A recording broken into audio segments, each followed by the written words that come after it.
Salut et bienvenue sur cet espace, ce moment qu'on a appelé les 5 minutes de l'évangile. En 5 minutes, nous te proposons en fait d'aborder une thématique abordée aussi dans les évangiles des Seigneurs qui permettront en fait de t'aiguillonner, de te guider, de t'inspirer et surtout de renforcer ta détermination à aller sur le chemin de la lumière. Alors aujourd'hui, le thème que nous allons aborder, c'est s'approcher du monde divin dans son quotidien. Alors, la peur, on est clair qu'aujourd'hui, il suffit juste de regarder autour de nous pour nous rendre compte euh, que la peur, la tristesse, le doute, l'avidité, la brutalité, la dépression, l'isolement, le désespoir sont non seulement devenus aujourd'hui des habitudes de vie, mais également des moteurs, des chemins, des sources d'inspiration. C'est-à-dire qu'aujourd'hui, des fois, le fait d'être passé par des choses très dures et très tristes nous amène même à réorienter notre vie. En fait, on vit dans la douleur, en fait. Comme on dit, en fait, nous enfantons dans la douleur et donc nos expériences sont liées beaucoup à la douleur, aux choses euh, qui, qui sont liées, en fait, on peut dire comme ça, à un manque de sagesse et dont nous sommes tout le temps éprouvés. Donc ces états d'être négatifs ont de plus en plus tendance à remplacer la confiance en la vie, la joie, la paix, l'amour, la sagesse, l'amitié, l'émerveillement surtout, la complicité avec la nature, les étoiles et les autres règnes.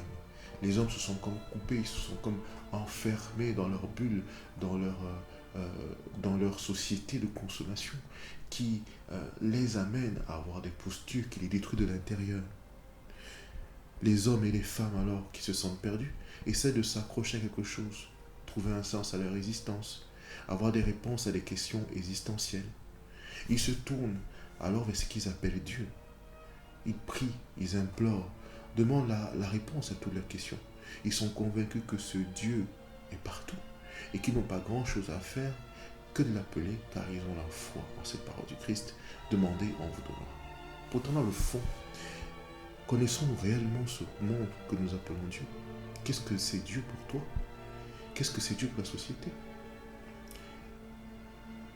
Est-ce que nous donnons vraiment la peine de l'étudier, de le comprendre, de le rendre réel dans notre vie? La plupart du temps, bon nombre de personnes se contentent de rêver, d'imaginer un monde supérieur parfait. On idéalise, on le place dans une abstraction par rapport à notre vie quotidienne. Car pour bon nombre d'aspirants, Dieu est au ciel. Et c'est dans ce ciel que nous pouvons le rencontrer, lui parler, recevoir les réponses à nos appels. Alors quand nous prions, nous sommes concentrés sur ce ciel. Nous espérons que ce ciel nous entende et nous envoie comme un messager qui va venir du ciel descendre pour nous parler. Nous cherchons ainsi des solutions dans le monde que nous avons nous-mêmes imaginé, que nous avons nous-mêmes créé par nos rêves, nos espoirs. Un monde que nous ne voyons pas, qui ne nous jugera pas et qui nous acceptera. La tradition de la lumière, à travers l'évangile du Seigneur, nous enseigne qu'en vérité, tout cela est une illusion que l'homme se fabrique pour se rassurer et se justifier. En effet, Dieu est le réel. Il est la vie lui-elle-même. Il est je suis la vie. Il est le Dieu des vivants et non le Dieu des morts. Vivants qui vivent dans les abstractions, dans les illusions d'existence. Le monde divin existe. Il est vivant et nous regarde. Il regarde quelle est notre nature, comment nous pensons, sentons et agissons. Quelle est notre relation avec nous-mêmes, la terre, notre tradition, notre peuple, l'humanité. Il analyse la conséquence de nos actes, voit les mondes subtils, les mondes qui nous entourent.